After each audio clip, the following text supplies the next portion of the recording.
네, 그러면은 저희 이제 14회 2026년 공법 기록형 대비를 시작하도록 하겠습니다.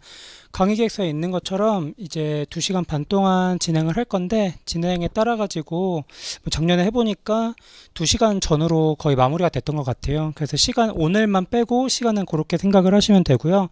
책 자체는 이렇게 이제 저희가 진행을 할 건데 아마 4회까지도 저희가 진행을 할 수 있다고 계획서에만 써 있을 겁니다. 그래서 일단은 오늘은 첫 시간에는 공법 기록형 기초라고 해서 저희가 보통 얘기하는 뭐 형식적 기재 사항이라든가 이런 거를 조금 여러분이 이해하는 거 위주로 해서 진행을 하려고 합니다. 저희가 이제 종합반이었던 곳에 이제 이 건이다 보니까 조금 기초적인 부분은 잘 아시는 분들도 있기는 하겠지만은 그래도 한번 보고 저희가 하면은 좋을 것 같습니다. 수업은 가능하면 50분 하고 10분 쉬는 방향으로 진행을 할 예정입니다.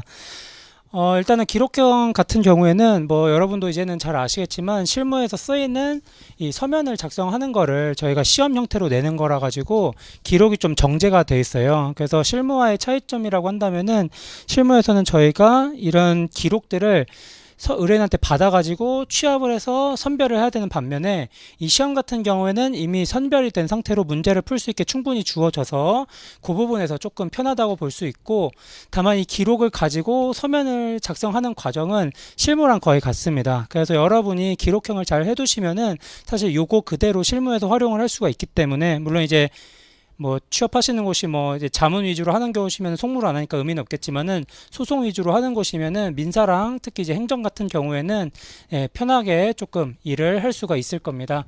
그럼 이제 취지 같은 경우에는 여기 보시는 것처럼 이 사례형이나 선택형 같은 경우에는 문제가 주어지죠. 물론 이제 기록형도 주어지긴 하지만 차이점은 기록형은 그 뭐 소위 이제 방대하다고 생각하는 양의 기록이 주어지기 때문에 그거를 독해해서 진행을 할 수 있는지가 중요합니다. 그래서 여러분이 기록을 읽고 이거를 중심을 해가지고 어떤 문제점을 찾아낼 수가 있고 그걸 의뢰인 입장에서 정확하게 표현을 할 수 있는가, 이렇게 하는 거고, 두 번째로는 아마 민재실, 형제실을 들으신 분들은 알겠지만은 그 시험 공부할 때 문구까지 다 외우잖아요. 형식까지. 그런 것처럼 양식에 맞추어서 서면을 작성할 수 있는지를 평가하는 시험이라고 생각을 하시면 됩니다. 뭐 양식에 맞추어서 서면을 작성한다는 거는 여러분이 이제 주민등록 초본이나 이런 걸 때려가면은 그 신청서를 작성하는 경우가 있잖아요. 그렇게 양식이 주어져 있고 저희가 그런 내용을 체크해가지고 하는 것처럼 저희는 소장이라든가 답변서라든가 준비서면이라는 소송에 쓰는 양식이 준비가 되어 있고 각 칸에 어떤 식으로 내용을 쓰면 되는지 그런 거 위주로 저희가 기록형을 준비한다고 생각을 하시면 됩니다. 다만 이제 이 시험상에서는 실무에서 가장 어렵게 판단이 되는 소장 작성 위주로 나와 있기 때문에 여러분이 그렇게 일단은 생각을 하셔서 진행을 하시면 될 것 같습니다. 그래서 저희가 일단 기록형을 공부하기 전에 어떤 식으로 저희가 절차가 진행되는지를 알아두면은 여러분이 작성하시는 작업에 좀 도움이 될 것 같아서 간단하게 준비를 했는데요. 저희가 이제 개업을 하시면은, 변호사가 되셔서 개업을 하시면은 뭐 상담이랑 이제 수임계약서 같은 걸 작성을 한단 말이에요. 그거를 마치면은 저희가 이제 소송의 경우에 원고 입장에서 시작을 하는 경우에는 소장이라는 걸 작성을 하는데, 여러분이 민사소송에서 공부한 것처럼 소장은 이제 저희 주장을 가지고 상대방한테 뭐 돈을 달라거나 처분을 취소해 달라거나 이런 내용을 작성을 하는 겁니다. 이 소장이 어려운 이유는 이 소송은 진행이 되려면은 이제 우리가 사는 곳이나 상대방 주소지에 따라서 어떤 법원에 서류를 제출해야 되고 소가가 얼마인지를 우리가 판단을 해야 되고, 그리고 상대방이 누구인지 판단해야 되고, 상대방한테 저희가 인터넷으로 시작을 해도 처음에 상대방한테 서류를 보낼 때는 우편으로 간단 말이에요. 그러니까 상대방 주소지 같은 걸 특정을 해야 된단 말이에요. 그래서 그런 부분을 다 우리가 파악을 해서 소송을 개시하는 거기 때문에 이 소장 작성 자체는 다른 거에 비하면 조금 어렵습니다. 소장이 상대방에게 송달이 돼서 상대방이 이제 답변서 쓰고 준비서면이라는 걸 작성하는 거는 여러분이 이제 사료원 같은 데서 공부를 하시는 그런 법리와 사실관계를 주장으로 그냥 우리 의견을 쓰는 거예요. 그래서 크게 어렵지 않아요. 왜냐하면은 이미 상대방 주소지 같은 것도 다 알고 상대방도 우리 주소지 알고, 이렇기 때문에 송달이나 이런 데 있어서 문제가 생길 가능성이 뭐 갑자기 소송 중에 사망을 하거나 이런 일이 아닌 이상에는 그런 위험이 극히 낮습니다. 그래서 이 소장이 가장 어렵고 시험에도 주로 나오는 겁니다.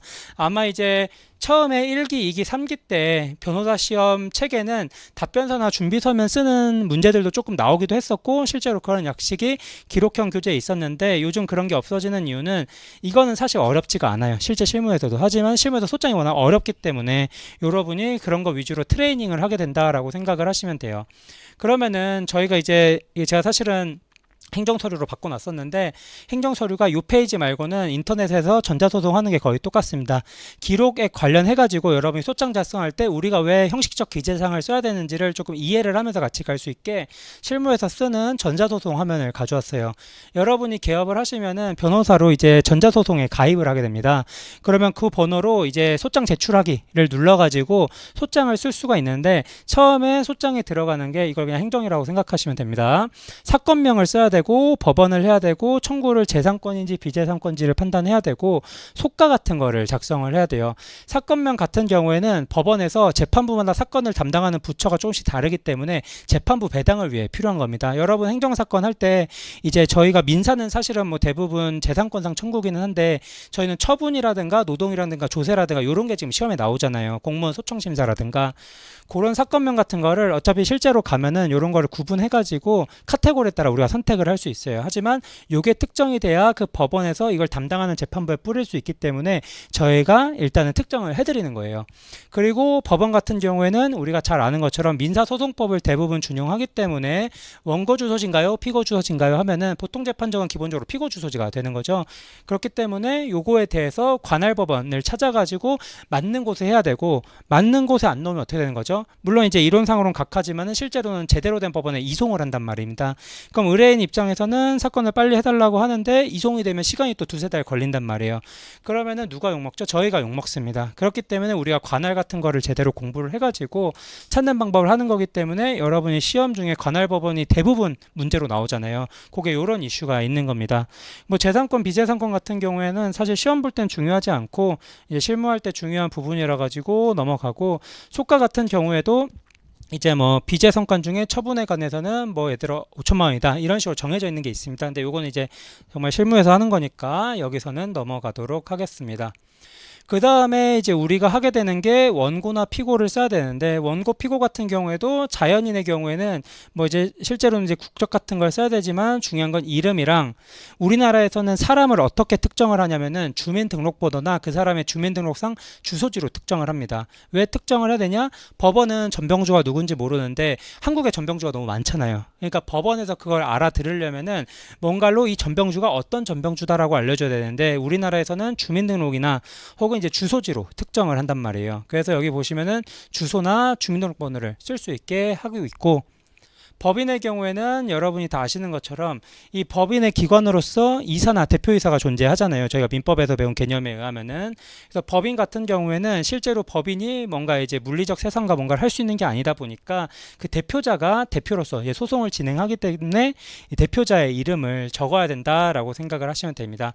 그래서 저희가 좀 이따 보겠지만 원고 적격할 때 아주 가끔씩 형식적 기재사항으로 쓰는 게 법인명 쓰고 뭐 주소 쓰고 대표자 이름 쓰고 소송대리인 쓰고 이런 게 있는데 그런 파트에서 여러분이 조금 기억을 할 수 있게 말씀을 드리고 있는 거라고 생각을 하시면 됩니다. 뭐 실제에서는 이제 대리인을 써야 되는데 보통은 이제 내 정보 가져오기를 눌러서 하는 거기 때문에 이건 넘어가도록 하고요. 그 다음으로 이제 저희가 청구 취지랑 청구 원인을 작성을 해야 되는 거죠. 이건 이제 민사 기준으로 해서 법률사무원 일 하시는 분들에 대한 거기 때문에 민사 기준으로 되어 있는데 저희가 이제 행정에서 하게 되는 거는 이제 대부분 처분 취소에 관한 내용이란 말이에요. 그래서 청구 취지 같은 경우에는 어떠한 처분을 취소한다라고 되어 있는데 청구 취지는 작성 같은 규칙이 있죠. 피고가 몇 월 며칠 원고에게 한 어떤 처분을 취소한다라든가 피고의 몇 월 며칠자 처분을 취소한다 뭐 이런 식으로 하는 게 있는데 그 규칙은 나중에 뒤쪽에서 살펴보도록 하겠습니다. 청구원인 같은 거는 여러분이 잘 아시는 것처럼 우리가 이제 배운 법리를 가지고 이 청구 취지가 맞다라고 하는 거라는 거는 알고 계실 걸로 판단이 되고, 그 외에 뭐 이제 증거를 정리해야 되는데 저희 시험에서 증거 정리는 안 나오니까 넘어가도록 하고, 첨부 서류 같은 경우는 보통 이제 소송입장 제출할 때 하는데 시험에는 다 소송입장 제출은 돼 있고, 첨부 서류 내는 문제도 지금 전자소송으로 바뀌면서 실제로는 첨부 서류 낼 일이 거의 없고, 이 시험에서도 그렇기 때문에 첨부 서류 쓰는 건 없어가지고 거의 없죠. 헌법 빼고는 최근에 아예 없었던 것 같아요. 그래서 이렇게 생각을 하시면 될 것 같습니다. 그래서 이제 이런 내용을 기초로 우리가 그럼 형식적 기재사항을 왜 준비를 해가지고 왜 써야 되냐 하면은, 결국은 절차 진행을 위해서 필요한 부분을 법관은 제3자이기 때문에 우리 관계를 모른단 말이에요. 그래서 그런 걸 특정하기 위해서 이제 이런 걸 적어야 된다. 근데 특정하려면 사람의 경우엔 성명이랑 주소로 써야 되는 거고, 사법부문 같은 경우는 청구의 종류 써서 재판부 배당을 해주는 거고, 뭐 청구치 이제 공부하는 거고, 제출일자 같은 경우에는 민사에선 사실 크게 안 중요한데, 왜냐면 소멸시효가 워낙 기니까. 저희 행정소송 같은 경우는 약간의 문제가 있죠. 처분을 안 날로부터 90일이라는 제한이 있기 때문에 그거를 파악해야 돼서 저희가 이제 제출일이라는 거를 시험에서 낼 때가 있다. 그리고 마지막으로 관할법원 같은 경우에는 기본적으로 재판적을 특정하는 문제이기 때문에 시험에 많이 나오게 되고, 특히 행정에서 유의해야 될 거는 이 태백산맥을 중심으로 오른쪽의 경우에는 뭐 예를 들어 강릉지원, 뭐 왼쪽의 경우에는 춘천지방법원, 이런 식으로 나눠져 있기 때문에 그거 좀 이따가 보도록 하겠습니다. 그래서 일단 먼저 행정사건에 관해 가지고 저희가 이제 살펴보도록 하겠습니다. 일단 행정사건에서 저희가 특히 변시에서 대부분 나오는 문제는 소장 작성입니다. 소장 작성.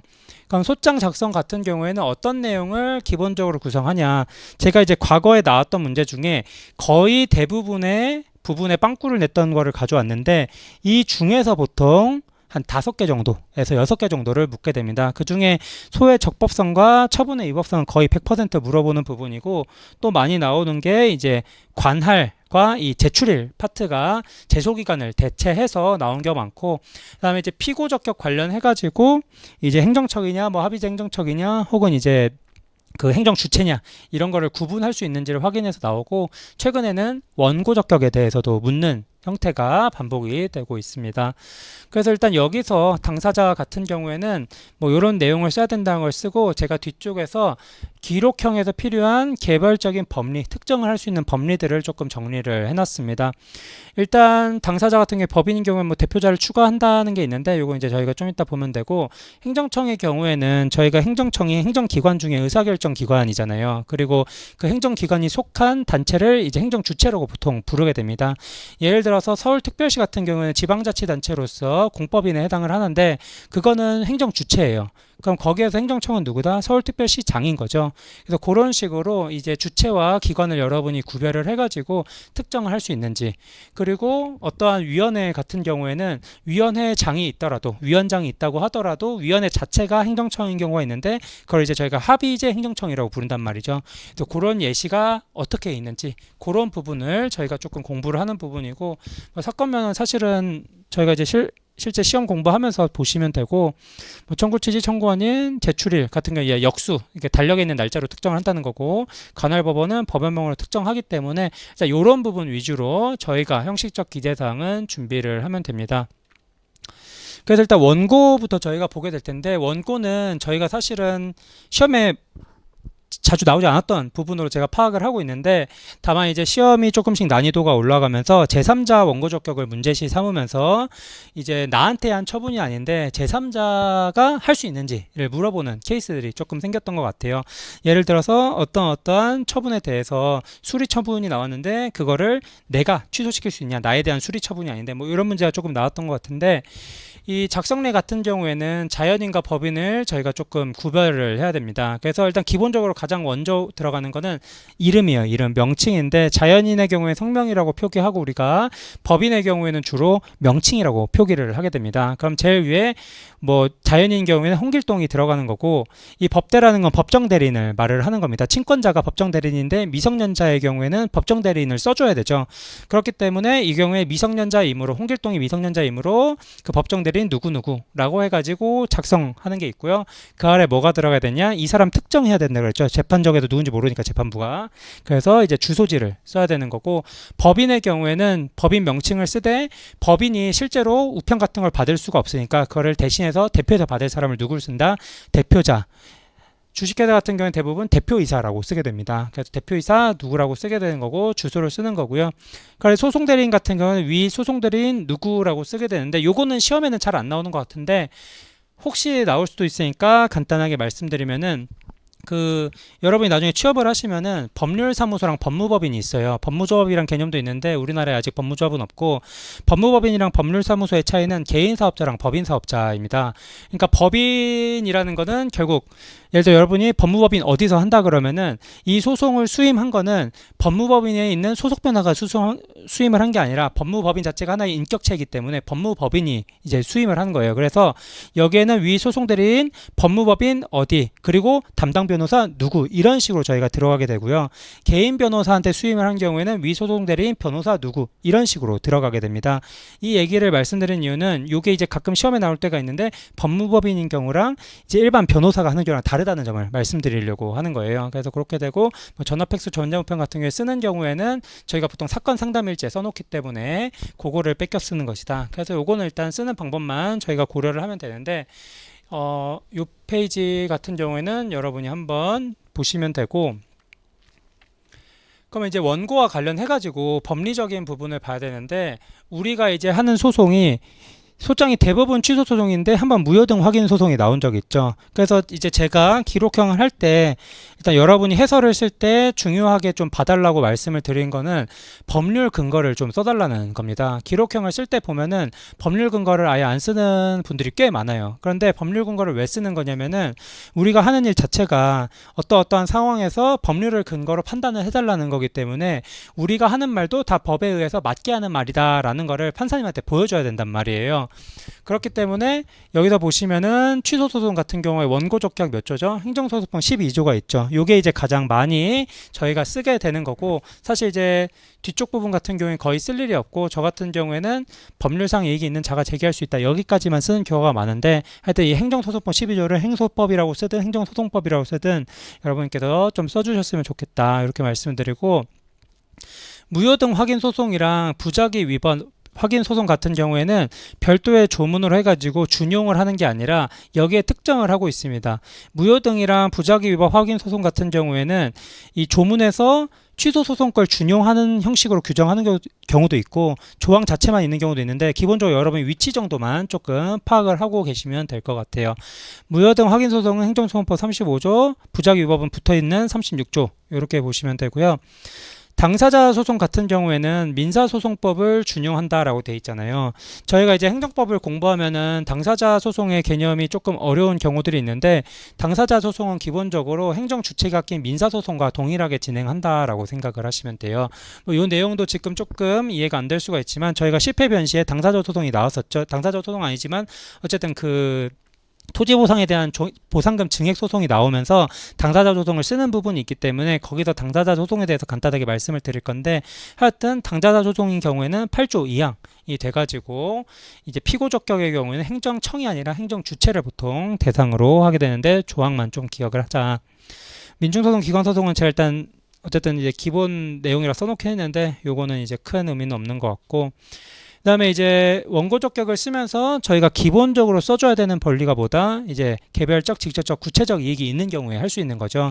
그래서 처분을 했을 때 제3자도 가능하고 직접 상대방도 가능한데, 그 법률에 의해 보호되는 이익이 직접적이고 구체적인 경우에만 원고 적격이 인정이 된단 말이에요. 그래서 이 개념 같은 경우에는 개념이라거나 이 법리 같은 경우는 기본 법리로서 여러분이 조금 기억을 하고 계시면 좋을 것 같고, 만약 우리가 쓸 시간이 있고 그리고 분량의 여유가 있으면은 사실적, 경제적, 간접적 요거는 아니고 직접적, 구체적, 개별적이다 요거를 써주면 둘 다 써주면 좋은데, 만약 여러분이 기록형 하면서 시간이 좀 없을 것 같다 한다 그러면은 이 소극 부정적인 표현 현태 말고 이 긍정적인 표현, 직접적, 구체적, 개별적인 이익이 있는 경우에도 있는 경우에 가능하다라는 정도까지만 여러분이 조금 써주시면은 좋을 것 같습니다. 그래서 요게 이제 원고 적격에 대한 기본적인 법리의 부분이고, 여러분이 기록형이든 사례형이든 만약 요 문제가 나온다면은 복사해서 붙여넣을 수 있는 그런 법리로 기억을 해주시면은 될 것 같습니다.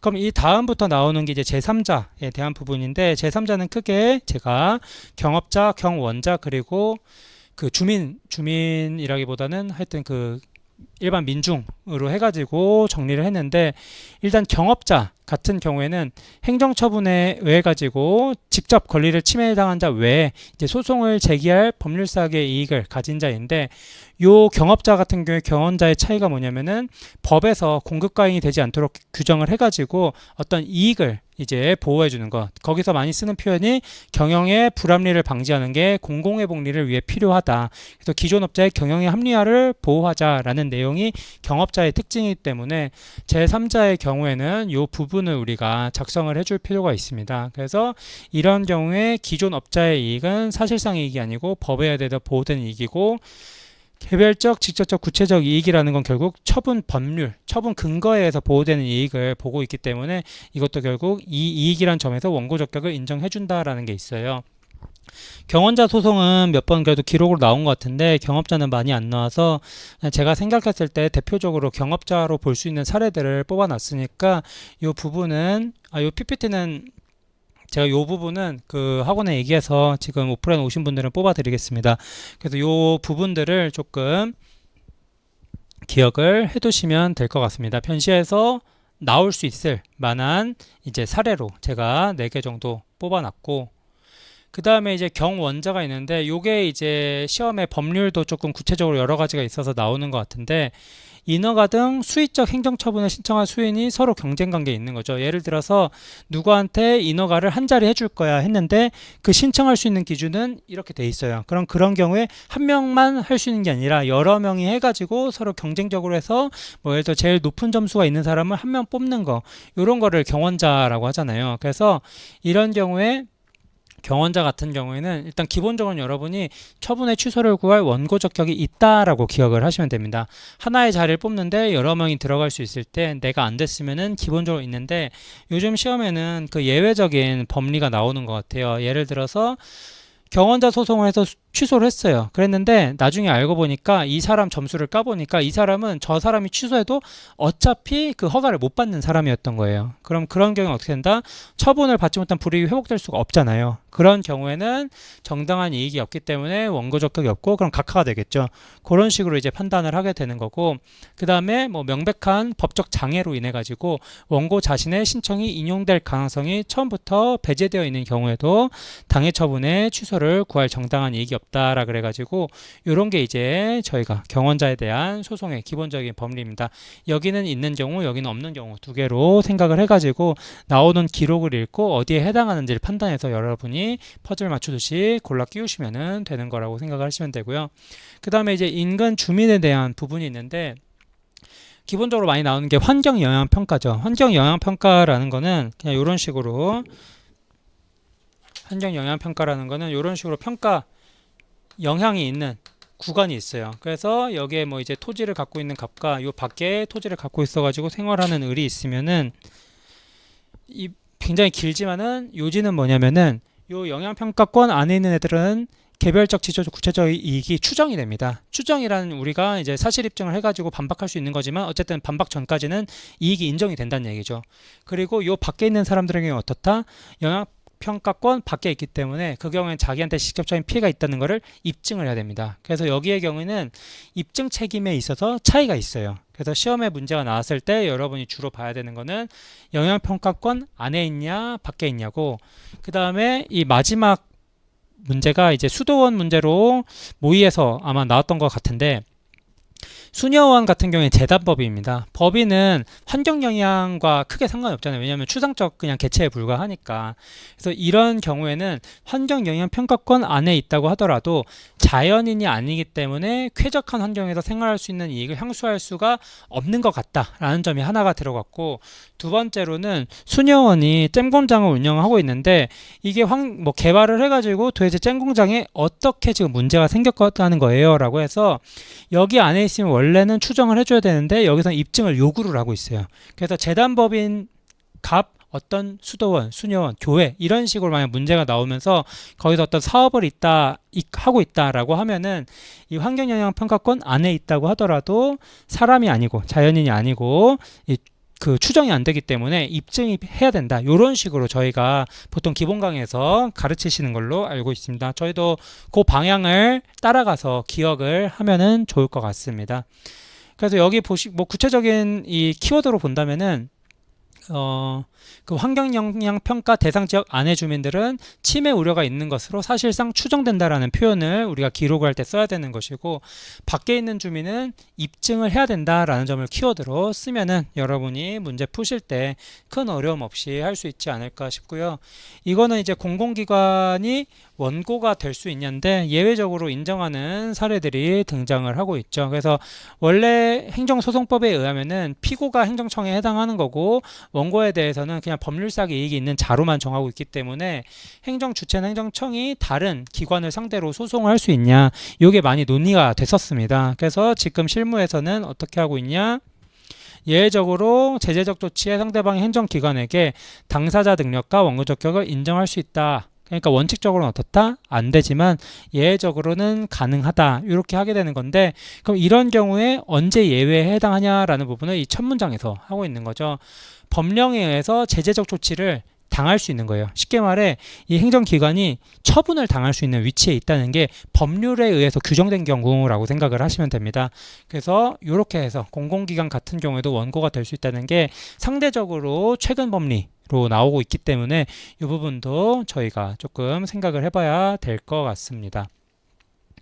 그렇게 해서 일단 원고 부분은 기본적으로 제가 생각했을 때는 제3자 원고 적격이 중요한 부분인데, 이제 행정사건 같은 경우에는 피고 적격을 특정하는 게 중요하고 실제로도 피고 적격 문제가 많이 나오고 있죠.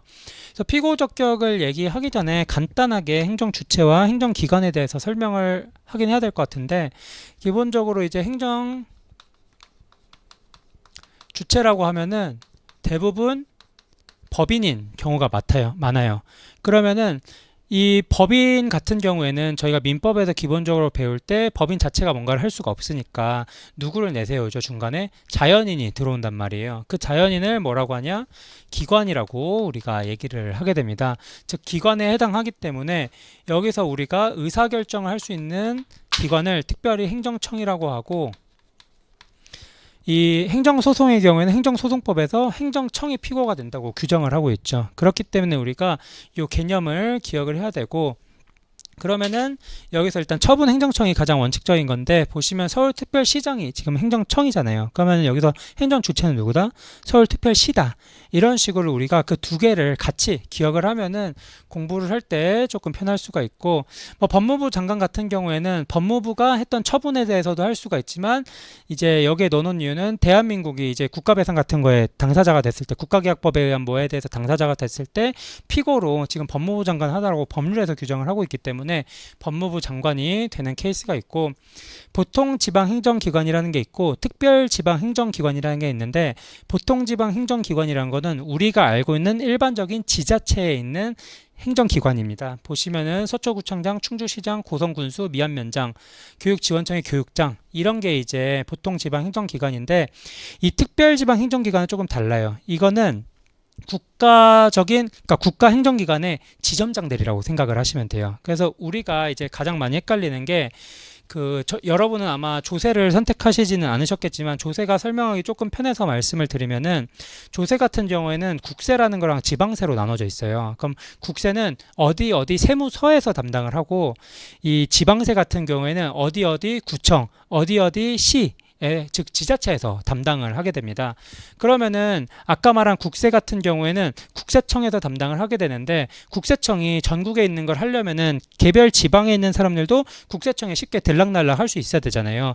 그래서 지방에 만들어 놓은 게 어디 세무서예요. 예를 들어서 이제 뭐 강남 세무서다 하면은 강남구에 있는 지방세를 담당하는 게 아니라 강남구에 사는 사람들의 국세를 담당을 하기 때문에 거기에 만들어진 국세청이 지점이라고 생각을 하시면 됩니다. 즉 이 특별지방행정기관이라는 거는 국가기관 중에 개별 지방에 있는 기관들을 이 특별지방행정기관이라고 하는 거예요. 저희가 이제 행정조직법 같은 데서 원래는 다 배웠었을 부분인데, 그게 좀 상대적으로 뒤쪽에 있다 보니까 이런 부분에 대한 설명이 되게 헷갈립니다. 그래서 조금 덜 넘어갈 수가 있으니까 이렇게 예시로 기억을 하시면 되고요. 대표적인 국가기관이 세무서, 경찰서죠. 그래서 개별 지방에 있는 경찰청 아래에 있는 경찰서들은 다 특별지방행정기관이다, 이렇게 생각을 하시면 됩니다. 즉 특별히 붙으면 이제 국가의 지점들이라고 생각을 하시면 되고요. 영점을 법인이란 건 이제 뭐 공사, 공단 이런 게 있는 건데 그거는 그냥 공사, 사장 누구 하듯이 해가지고 일반적인 법인이랑 동일하게 작성이 들어간다라고 생각을 하시면 됩니다. 합의제 기관 같은 경우에는 이 위에 있는 4개가 이제 위원회가 피고 적격이 있는 거고요. 이 아래에 있는 중앙노동위원회 같은 경우에는 준노위 위원장이 노동위원회 법에 의해 가지고 이 피고 적격이 있는데 이게 모의에 한번 나왔었죠. 그래서 여러분이 그냥 기억을 하시면 되고 이 이외에 이제 위원장이 되는 게 해양사고에 관한 어쩌고 법률에서 중앙심판원의 원장이 되는 케이스들이 있는데 그거는 시험에 조금 나오기가 어려울 것 같아가지고 제가 넣지는 않았습니다.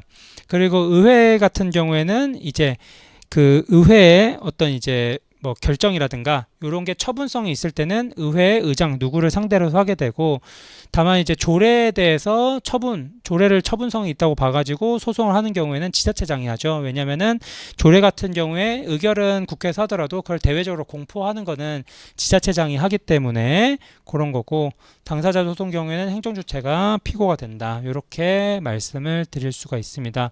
그런데 실제 저희가 시험을 볼 때 이 피고를 쓸 때 가장 어떤 식으로 특정을 하냐? 사실은 처분서에 누구 이름이 써있냐를 가지고 해가지고 그 처분서 명의를 그냥 쓰는 경우가 많죠.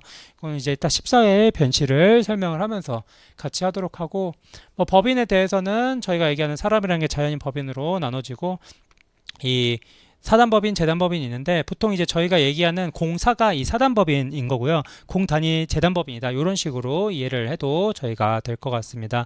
그래서 이 법인의 경우에는 그 종류의 집행기관, 감독기관, 의사결정기관이 있다는 게 민법에서 공부하시는 내용들인데 그 중에서 집행기관 이사 중에 대표를 대표이사라고 하는 것처럼 그냥 행정주체 법인에서 이제 대표적인 의사결정 기관이 행정청에 해당하는구나 이런 식으로 민법이랑 같이 조금 이 대조해서 공부하셔도 나쁘지는 않을 것 같습니다. 그래서 피고적격에 들어가는 법리 같은 경우에는 이제 행정소송법 13조가 들어가게 되는 거고 아까 말씀드린 것처럼 원고적격은 특정이 되어 있지만 무효 등이랑 부작위법 같은 경우에는 38조 1항과 2항에서 13조를 준용하는 형식으로 되어 있기 때문에 여러분이 기록을 쓰실 때는 38조 1항과 13조를 같이 특정해 주는 게 시험 볼 때는 좋습니다. 당사소송은 이제 39조에 있고 민중소송, 기관소송은 넘어가도록 하겠습니다. 그래서 피고적격을 할 때 이제 행정청에 대해서 기본 이론을 쓰는 경우도 안 쓰는 경우도 있는 것 같은데 아까 말씀드린 것처럼 시간과 분량의 여유가 근데 기록은 대부분 분량 여유는 있는 것 같아요. 제가 느꼈을 때는 사례형은 분량 여유가 없는 경우가 많은데 기록형은 분량 여유가 있는 것 같아서 기본적으로 뭐다 외부에 표시할 수 있는 권한 처분 권한을 가진 기관 해가지고 외부에 표시할 수 있다는 게 행정청을 특정할 수 있는 가장 기본적인 근거입니다. 그렇기 때문에 아까 조례 같은 경우에도 외부에 지자체장이 공포를 하기 때문에 이 근거에 따라 가지고 피고가 되는 거라고 생각을 하시면 되고요. 동일한 법리로 행정처분의 취소 무효를 구할 때는 행정처분 등을 외부적으로 그의 명의로 행한 행정처를 피고로 해야 된다라고 해가지고 설령 이 실제 권한이 있는 행정청이 다르다고 하더라도 그거를 수임한 행정청이 자기 명의로 했다면 누가 돼야 된다? 그 수임 행정청이 정당한 기관에 의한 것이든 권한이 없는 경우에 한 것이든 누가 된다? 처분명의자인 행정청인 피고가 된다. 즉 처분서에 이름이 들어간 사람이 된다. 이렇게 생각을 하시면 될 것 같습니다. 그리고 요 아래 이제 처분명의자가 피대리 행정청 산하의 행정기관인 예외적인 케이스인데 요거는 시험에 나오기 어려울 것 같고 시험에 나오더라도 내부 회의록에서 정리를 해줄 것 같아요. 내부 회의록에서 예를 들어 김 변호사가 뭐 피고 적격은 어떻게 되죠? 했을 때 이건 좀 헷갈리는 부분이 있는데 최근 법리에 의하면은 피대리 행정청 산하의 행정기관인 경우에는 예외적인 경우로서 피대리 행정청이 피고가 된다는 법리가 있는 것 같습니다. 이런 식으로 설명을 하는 식으로 해서 줄 것 같아서 이 부분은 제가 나중에 PPT를 주시면은 학원에서 PPT를 주면은 이 부분은 그냥 문구만 기억을 조금 해두시면 될 것 같습니다. 즉 처분서 명의가 아닌 경우에도 하는 경우가 있긴 있다. 이 정도로 우리가 기억을 해두고 넘어가면 될 것 같습니다. 뭐 사건명 같은 경우에 유의할 부분은 이거죠. 청구 등해소라고 쓰는 케이스들이 아직도 왕왕 있는데 여러 가지 처분이 있는 경우에는 주된 처분 아무거나 골라 잡아서 쓰고 그런 처분 등의 청구해소라고 쓴다. 청구 등해소가 아니다. 그 정도만 저희가 기억을 하시면 될 것 같고 청구체지는 쓰는 규칙이 이제 이런 식으로 작성을 하게 되는 건데 요 두 종류가 다 있는 것 같아요. 그 시험에서 답안 중에 해설 중에 교수님들이 쓰신 것도 그렇고 다 이런 형태가 있는 거기 때문에 기본적인 형식이 피고가 원고에게 한 며칠 지자 처분을 취소한다 또는 피고가 언제 원고에게 한 처분을 취소한다. 요 두 가지 종류가 다 있는 것 같기 때문에 구별은 하지 마시되 들어가야 되는 건 뭐다? 원고랑 몇 월 며칠에 했다. 라는 내용을 일반적인 민사 이행청구랑 조금 다르기 때문에 그거를 기억을 해야 되고 취소하라가 아니라 취소한다. 왜냐하면 형성소송이니까 그렇게 이제 우리가 기억을 하면 될 것 같습니다. 그래서 이 처분을 부분에는 이런 식으로 그냥 들어가면 됩니다. 이건 이제 처분서 제목을 가지고 특정을 한 경우가 많은데 저희가 이제 14회부터 천천히 풀어가면서 알 수 있겠지만은 어떠어떠한 처분을 공무원 요양신청 부결 처분을 유족보상 일시금 및 장의비 지급을 거부한 처분을 과징금 100만원 부과 처분을 의료업 정지를 명한 처분을 해가지고 이런 식으로 저희가 보통 특정을 하기 때문에 이걸 저희가 기억을 하시면 될 것 같고요. 취소한다 부분 같은 경우에는 저희가 이제 무효 등 확인 소송이 한번 나와서 무효인 경우랑 부적인 경우를 하나씩 넣어놨어요. 그래서 처분 이 무효임을 확인한다. 처분을 무효임을 확인한다는 좀 말이 이상하잖아요. 그러니까 이 끝에 부분만 이런 식으로 바뀔 수가 있다. 그리고 부작위 같은 경우에는 어떠한 신청에 대해서 피고가 부작위를 했다는 그 구체적인 내용이 들어가야 되다 보니까 이 신청부터 기억을 하시면 됩니다. 그래서 뭐 기록으로 주면 이런 식으로 되겠죠. 이제 원고가 어떤 신청을 했고 피고를 며칠 동안 무시했거나 뭐 이런 경우가 되겠죠. 그래서 어떤 신청에 관한 피고의 부작위가 위법임을 확인한다라 그래가지고 여기는 을 취소한다. 여기는 뭐뭐임을 확인한다라고 해가지고 그렇게 문구만 조금 여러분이 구별을 해서 형식적 기재상을 공부를 하시면 될 것 같습니다. 뭐 청구 취지는 결국은 대상적격의 문제로 저희가 볼 수가 있죠. 그래서 대상적격 같은 경우에는 여러분이 아마도 가장 많이 썼을 19조 행정소송법 19조가 들어가기 때문에 요거를 조금 기억을 하시면 되고 나머지 부분도 여러분이 한번 보시면은 될 것 같습니다. 대상적격 같은 경우에는 제가 생각했을 때 키워드는 국민의 권리 의무에 직접 영향을 미치는 행위예요. 이게 대외적 구속력이라고 보통 얘기를 하는 거잖아요. 이게 있어야 처분에 의해서 우리가 침해가 되는 거기 때문에 왜 우리를 침해했냐라고 하면서 따질 수가 있는 거죠. 저희한테 아무런 영향이 없는 거면은 저희가 따질 수가 없잖아요. 그래서 그걸 특정하는 게 표현이 국민의 권리에 직접 영향을 미치는 게 또는 대외적 구속력이 있는 경위. 그래서 행정규칙인 경우에도 직접 영향을 미치게 되면 처분의 취소소송이 될 수 있다는 거를 저희가 국가철도공단이 나왔던 기출에서 한번 문제 삼았던 적이 있었던 것 같습니다.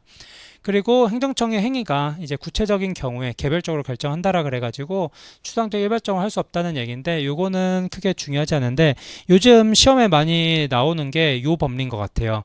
처분에 해당하는지가 불분명한 경우에 어떻게 한다?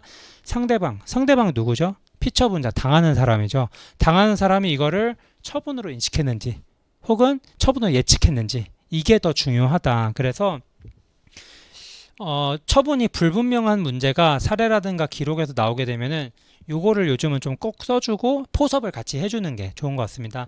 대부분 이제 처분으로 인식을 했다는 거에 이 나열되는 사실관계로 뭘 쓰냐면은 행정절차법상의 절차를 따랐다든가 혹은 사전 통지를 했다든가 혹은 처분 말고는 다른 걸로 다툴 방법이 없다라든가 그런 거를 보통 이제 포섭으로 많이 써주기 때문에 그런 거를 우리가 조금 해줘야 될 것 같고 마지막으로 이제 재결에 대해서도 대상적격이 인정되는 예외적인 케이스들이 있죠. 그게 재결에 대해서 주절 형례라 그래가지고 주체 절차 형식 내용상의 위법이 있는 경우인데 이 경우에 보통 이 재결을 하게 되는 심판위원회라든가 이런데 위원회 결격 사유를 가지고 문제를 만드는 케이스가 왕왕 있는 것 같습니다. 거부처분의 경우에는 우리가 잘 알고 있는 법조신이 있어야 된다. 요거를 기억을 하시면 될 것 같고요. 토지보상법 같은 경우 왜 넣었냐면은 토지보상법은 처음에 토지보상이 그거잖아요. 저희가 이제 나라 사업으로 뭔가를 하려고 해가지고 사인이 갖고 있는 토지를 수용을 하려 그래요. 그러면은 그거를 수용할 때 처음부터 막 뭐라 하는 게 아니라 이 사업 시행자가 그 사인한테 혹시 소유권 넘길 수 있어요? 팔 생각 있어요? 물어본단 말이에요. 그걸 협의라고 한단 말입니다. 그 협의가 안 되면은 이제 사업 시행자는 그대로 포기를 하는 게 아니라 지방에 있는 수용위원회에 연락을 심판 청구 같은 걸 해가지고 수용 재결이라는 걸 받을 수 있어요. 그런데 그 수용 재결에 대해서 이 사업 시행자나 이 토지 소유자인 사인이 이의를 제기하고 싶으면은 이의 재결이라는 걸 또 거칠 수가 있습니다. 이걸 놓는 이유는 보통 그 첫 번째 단계 수용 재결은 이름은 재결이지만 법에서는 처분으로 보는데 그거를 저희가 잘 구별을 안 하는 경우들이 있어가지고 수용 재결의 경우에는 이제 처분에 해당하기 때문에 일반적으로 대상적격에 인정돼서 재결 자체의 뭐 주체, 절차, 형식, 내용의 하자를 살펴볼 필요가 없습니다. 그냥 그대로 처분이기 때문에 대상적격이 인정이 되는 거고요. 다만 이의재결을 다퉈야겠다 하는 경우에는 이의재결은 우리가 알고 있는 일반적인 재결에 해당하기 때문에 이 주형절내에 대해서 저희가 확인을 해봐야 되는 거죠. 뭐 그런 이유로 이제 토지보상법을 한번 넣어봤으니까 여러분이 시험 치실 때 조금 살펴보면 될 것 같고, 뭐 제출일은 청구기간에 대한 이해, 그러니까 안날로부터 90일 요거 때문인데 뭐 아무래도 특정을 할 수 있는 방법이 중요한 거죠. 일단 처분이 있는 날이 아니라 안날부터 90일이고, 다만 이제 일종의 제척기한처럼 1년 이가 지나면은 이제 할 수 없는 케이스도 있고, 재결서 정본을 송달받은 날부터 90일이라는 점만 저희가 기억을 하고 있으면 될 것 같습니다. 여기 보시면은 뭐 당사자가 책임질 수 없는 사유로 인해서 정당한 이유가 있는 경우에 똑같이 추원할 수 있죠. 민사소송처럼 그런 거를 우리가 하면 되고, 처분권이 있으면 안날에 있어서 통지, 공고의 경우에는 이제 현실적으로 알았을 때 이제 해야 된다라 그래가지고, 요거는 시험 문제 내기는 약간 어려운 부분 같은데, 뭐 낸다면은 처음에 그 처분 송달서를 권한 없는 사람이 받았다가 그 사실을 나중에 대표이사가 어떤 식으로 받아가지고 알게 되었다, 이런 식으로 기록이 한 문제 정도 제가 봤던 거는 같습니다. 그래서 뭐 그 정도로 현실적으로 안날을 찾으면 되고요. 변경된 원처분에 대한 법리도 되게 그러니까 중요하기도 하고 많이 나오는 문제인데 의외로 이제 모르는 경우가 있죠. 예를 들어서 영업증지 2개월 했다가 그거를 뭐 그 변경재결 같은 게 나와가지고 재처분이 됐다. 그런 경우에 조금 감액이 됐다. 이런 경우에는 대상적격은 변경된 내용의 앞에 있던 처분. 그러니까 뭐 예를 들어서 뭐 25년 뭐 3월 뭐 2일에 처분이 있었고, 그거에 대해 변경이 돼가지고 뭐 25년 9월 2일에 뭐 예를 들어 처분이 있었다 하게 되면은, 여기는 뭐 예를 들어 2개월이었는데 여기는 1개월로 줄었다 그러면은 대상적경 같은 경우에는 25년 3월 2일에 있던 1월 처분에 이제 인정이 되는 게 변경된 원처분의 법리인 거잖아요. 감액이 된 경우에, 줄어든 경우에. 그럼 이런 경우에 제소기간은 어디부터 산정하냐? 여기를 기준으로 저희가 산정을 하게 되잖아요. 근데 요거를 이제 다르게 생각하는 케이스들이 있는 것 같고, 어쨌든 중요한 법리이기 때문에 변경된 원처분에 대해서도 저희가 냈습니다. 그래서 제소기간 준수 여부 어디로 한다? 당초 처분을 기준으로 한다. 그래서 앞에 있던 처분을 안날로부터 90일을 세게 되는 것이다. 이건 공고인데 나중에 제가 보여드릴 그 PPT를 드리면은 한번 보시면 될 것 같고요. 청구기간 계산 같은 경우에는 이제 90일 계산하는 건데, 이제 민법에 있는 역법 계산을 따르기 때문에 말일이 주말이나 토요일이나, 그러니까 공휴일이거나 토요일이면은 이제 다음 날로 되는 거고요. 시작일이 공휴일이거나 토요일인 경우에는 그냥 그날부터 시작을 하는 거예요. 물론 이제 행정청이 하는 거기 때문에 주말에 있을 리는 없겠지만은 어쨌든 그렇습니다. 그래서 이거 같은 경우에는 1월 1일부터 이제 한 줄에 7씩 한 칸 내려갈 때마다 7일씩이잖아요. 예를 들어 2일에 처분이 났어요. 그러면은 1, 2, 3, 4, 5, 6, 7, 즉 일주일을 갈 때마다 한 칸씩 내려가면 되는 거기 때문에 저희가 이제 그거잖아요. 초일 불산임의 원칙이기 때문에 여기부터 12칸 내려가가지고 하나, 둘, 셋, 넷, 다섯, 여섯을 가든지, 아니면 13칸 내려간 다음에 한 칸 앞으로 당기든지 해가지고 7 곱하기 12가 84니까 거기서 6을 더하거나 7 곱하기 13이 91인가 그러니까 하루 빼면은 이제 우리가 생각하는 날짜가 되는 건데, 그게 말일이다 그러면 하루 뒤로 가는 거죠. 이거 같은 경우에 1월 2일에서 90일이 되는 날이 그 4월 2일 일요일이다. 4월 1일 일요일이니까 말일이 공휴일이니까 3일로 가게 된다. 뭐 이런 내용이 있는 건데, 요 계산하는 거는 너무 잠깐 시험 볼 때 헷갈리거나 어려울 수가 있습니다. 그러면은 저는 그냥 틀리는 거를 추천을 합니다. 왜냐하면 이거를 하나 더 맞는다 그래가지고 저희가 뭐 점수가 드라마틱하게 올라가는 건 아니기 때문에, 만약 내가 했는데 시간이 없어요. 그런 경우에 제소기간 논리는 좀 다르잖아요. 제소기간을 만약 우리가 써야 되는 경우에는 시작 안날만 특정을 하고 90일 이후가 된다. 이런 식으로 넘겨도 사실은 제소기간 부분은 어느 정도 쓸 수 있단 말이에요. 근데 그거를 계산하는 거는 조금 어렵고, 제가 변시했을 때를 생각하면은 저는 이걸 할 때 약간 그 숫자를 약간 여러 번 세야 되는 타입이에요. 한 번 셌을 때 조금 잘 못 맞히는 케이스들이 많고, 더셈, 뺄셈, 곱셈, 나눗셈도 잘 못하는 쪽이었기 때문에, 예를 들어 12칸 내려가도 이 달력 넘어가면서 가다 보면은 조금 틀려가지고 두 번 하면 오히려 다른 결과 나온 경우가 있어가지고, 만약 본인이 그런 타입이면은 요거 마지막에 남겨놓고 정 어려우면은 제 생각엔 그거는 틀리는 게 나을 수도 있겠다, 이렇게 말씀을 드리고요. 마지막으로 관할 법원인데, 관할 법원 같은 경우에는 서울행정법원이나 일반 지방 같은 경우에는 지방법원이 되는 거죠. 그 이유는 뭐다? 저희가 이제 참조조문은 항상 봤지만 나오지 않는 이 근거법령 붙이게 해서 그런 거죠. 행정법원이 설치되지 않은 지역, 서울 빼고 다 행정법원이 설치가 안 돼 있죠. 그러면 어디서 한다? 행정법원의 권한에 속하는 곳은 해당 지방법원 본원 및 춘천지방법원 강릉지원이 관할한다. 요것 때문에 저희가 지방법원을 가지고 얘기를 하는 겁니다. 그리고 이제 각급 뭐 법원적 지표가 있어가지고 그건 저희가 항상 참고법령에 나오니까 쉽게 알 수가 있고, 그래서 지방법원이라는 거는 이게 저희가 주어지는 표에서 시험에서 요 라인이죠. 지방법원 라인. 지방법원 라인이 전부 해당을 하는데, 춘천의 경우에는 똑같이 같이 주어지는 이 춘천지방법원 강릉지원의 강할구역에 해가지고 춘천지방법원이 하거나 강릉지원이 하게 되는데, 이 강릉지원은 어떻게 기억을 하면 되냐면은, 물론 이게 저희가 대한민국 지도를 잘 안다고 가정할 때 강릉시, 동해시, 삼원시, 소촉시, 양양구, 고성군이잖아요. 여기가 어디냐면은 요렇게 태백산맥을 기준으로 영동지방이라고 우리가 부르는 거기가 다 강릉지원 쪽이에요. 왜냐면은 이 산을 넘어오기가 너무 힘들다 이거예요. 예를 들어서 저희 처가가 횡성이거든요. 횡성에서 삼척까지 한 3시간 걸려요. 그러니까 전 되게 똑같은 강원도랑 가까운 줄 알았는데 이 300 하나 넘는 게 굉장히 시간이 오래 걸린단 말이에요. 그러니까 쉽게 말해서 이쪽에 있는 거는 속초지원이고 이쪽에 있는 건 춘천지법이다. 이렇게 일단은 저희가 기억을 하면 됩니다. 근데 어차피 시험 볼 때는 뭐 이건 이제 우리의 이해를 위한 거고, 시험 볼 때 이걸 주어주기 때문에 저희가 행정청의 처분서를 보고 주소를 본 다음에 이걸 찍어 맞추면 되는 부분이라 가지고 크게 뭐 어려운 부분은 아닙니다. 요거를 찾는다는 거를 기억만 하고 있으면 되는 문제라고 볼 수가 있습니다. 집행정지 신청서가 있는데, 집행정지 신청서 같은 경우에 아마 5회 변시였던 것 같은데, 신청 취지랑 그 밖의 요건만 조금 기억을 해두면 되는데, 제출일은 제가 아마 이거 제목을 수정을 아는 것 같은데, 집행정지에서 저희가 보통 신청 이유에서 보통 논증을 구하는 경우는 회복하기 어려운 손해가 뭔지 법리를 써줘야 되고, 긴급한 필요가 있다고 인정하는 긴급한 필요의 의미를 논증해줘야 되는 경우들이 있습니다.